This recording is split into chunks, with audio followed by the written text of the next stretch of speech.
Today we're going to be working on our t sound. The t sound is also called our tapping sound. This sound is made at the front of our mouth.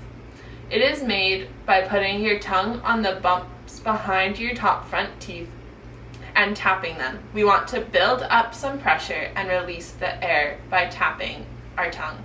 T, t, t. This sound is quiet, which means our voice is off. You should feel no buzzing in your throat. T, t, t.